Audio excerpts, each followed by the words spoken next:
Bonjour et bienvenue à cette nouvelle série de vidéos sur la chaîne Au Centre des Écritures.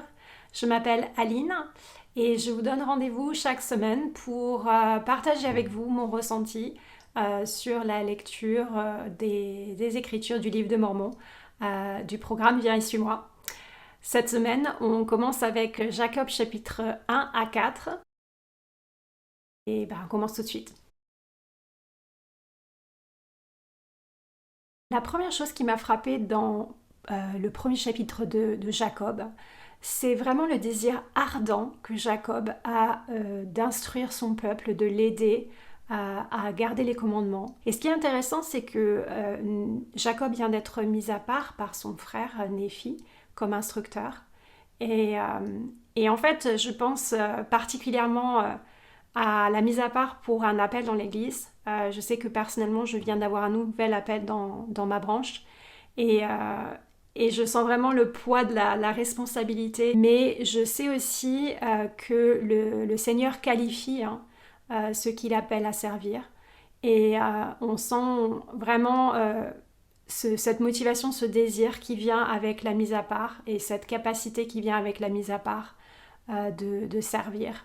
Une deuxième chose que je remarque aussi et qui pour moi découle de la mise à part dans un appel, comme celui de Jacob d'instruire son peuple, c'est effectivement le pouvoir ou la révélation qui semble se déverser plus abondamment quand on reçoit un appel. On a ce conduit ouvert avec les cieux de révélation pour les personnes que nous sommes appelés à servir.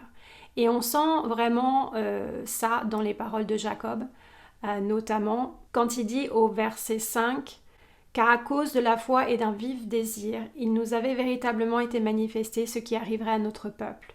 Et nous avions beaucoup de révélations et l'esprit pour prophétiser en abondance. C'est pourquoi nous avions connaissance du Christ et de son royaume qui devait venir. C'est pourquoi nous travaillons diligemment parmi notre peuple afin de le persuader de venir au Christ et de prendre part à la bonté de Dieu afin qu'il pût entrer dans son repos. Et je sens vraiment dans ces paroles la relation personnelle qu'il entretient avec le Sauveur et les témoignages qu'il a reçus du Sauveur et son désir de communiquer ce témoignage et d'amener son peuple au Christ. Et je pense vraiment que ça, c'est quelque chose qui vient avec la mise à part qu'on a dans un appel. On reçoit ce pouvoir et ce désir plus ardent de servir notre prochain.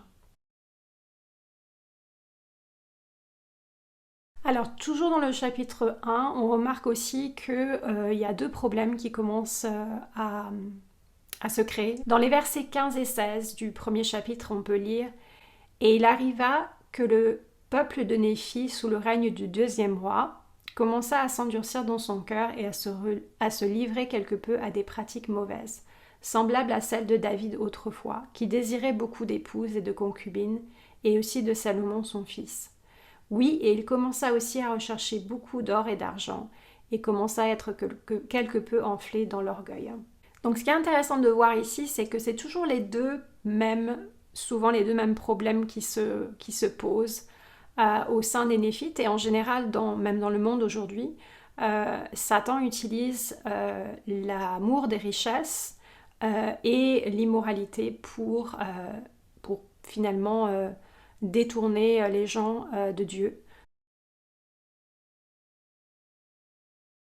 Une chose auquel j'ai pensé, c'est que Satan nous donne l'illusion souvent que les richesses du monde, l'argent, le capital nous apportent un pouvoir et une invincibilité.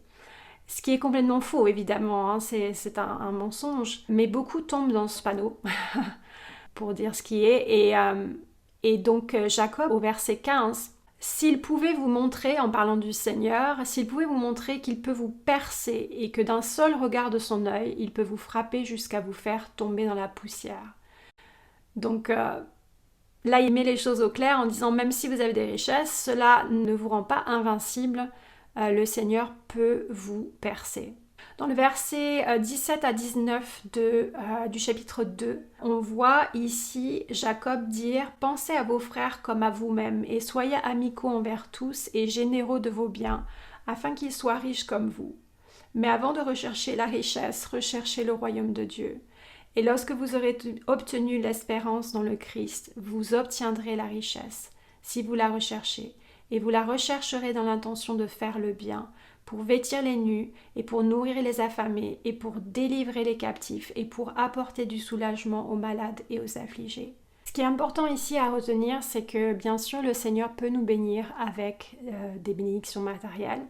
Il n'y a rien de mauvais à ça. Mais ces richesses ne peuvent être qu'une bénédiction si nous les utilisons pour le service du Seigneur, pour bénir ceux qui sont dans le besoin, pour faire avancer son royaume. Et ça, c'est la perspective qu'on recherche.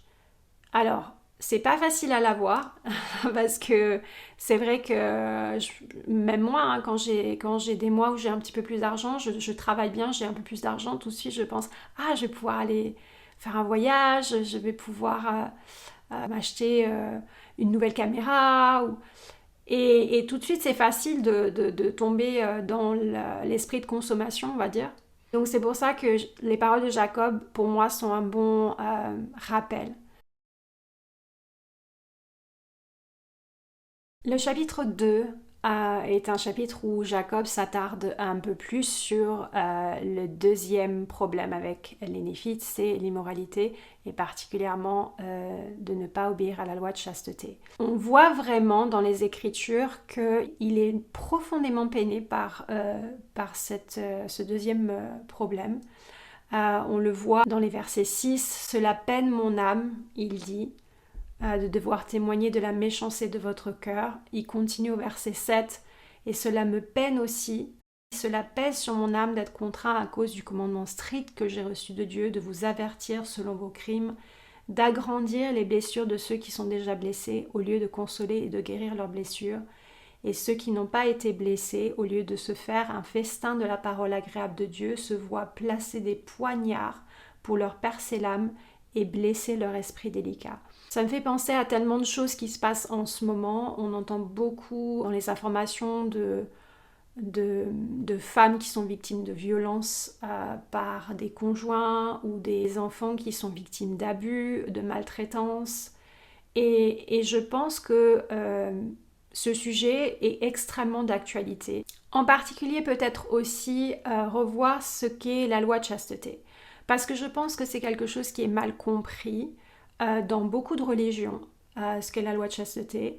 Souvent, on l'interprète comme l'absence totale de relations sexuelles, c'est-à-dire le célibat, ou on l'est aussi attribué à tort exclusivement aux femmes, donc c'est-à-dire que seulement les femmes doivent être chastes, ou aussi l'idée que les relations sexuelles sont une pratique primaire qui a trait à notre aspect charnel et pas divin.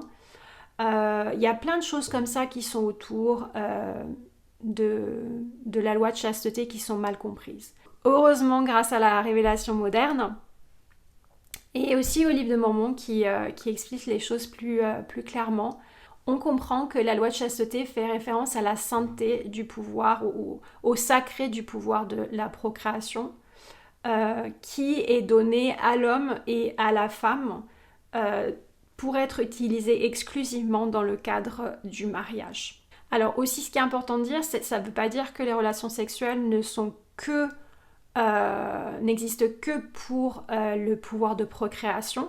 On sait qu'elles existent aussi pour exprimer l'amour et les sentiments d'amour, oui, d'affection qui lient à un couple. Donc ça, c'est important aussi de le dire. Une autre chose, c'est que l'infidélité n'est pas la seule manière de briser la loi de chasteté. Un homme ou une femme qui force son conjoint à avoir des relations sexuelles, même dans le cadre du mariage, brise la loi de chasteté. Donc, un couple qui respecte la loi de chasteté, il abonde dans l'amour. Ça, c'est une chose que Jacob explique très bien dans le chapitre 3. En fait, il fait référence aux Lamanites qui, eux, respectent la loi de chasteté, contrairement aux Néphites. Et voici ce qu'il dit d'eux. Au verset 7, « Voici leurs maris aiment leur épouse, et leur épouse aime leur mari, et leurs maris et leurs épouses aiment leurs enfants. Et leur incrédulité et leur haine envers vous viennent de l'iniquité de leur père. C'est pourquoi. À quel point êtes-vous meilleurs qu'eux aux yeux de votre grand Créateur? Dans le chapitre 4, qui est le dernier chapitre pour cette semaine, Jacob supplie son peuple de se réconcilier avec Dieu. Ce mot réconciliation, c'est finalement de rétablir l'harmonie, l'amitié avec notre Seigneur Jésus-Christ, avec notre Père Céleste. Et en gros, il leur dit, mais retrouvez la révélation personnelle, retrouvez la prière.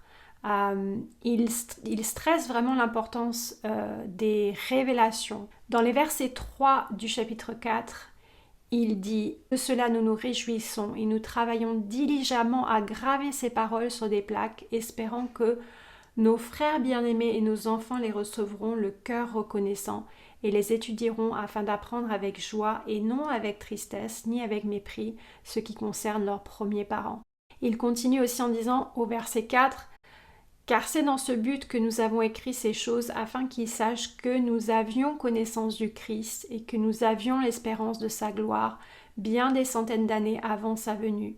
Et non seulement nous avions nous-mêmes l'espérance de sa gloire, mais aussi tous les saints prophètes qui ont été avant nous. » Donc d'un côté, il est aussi en train de leur dire, on est en train de créer un héritage ici pour notre descendance, un exemple à suivre.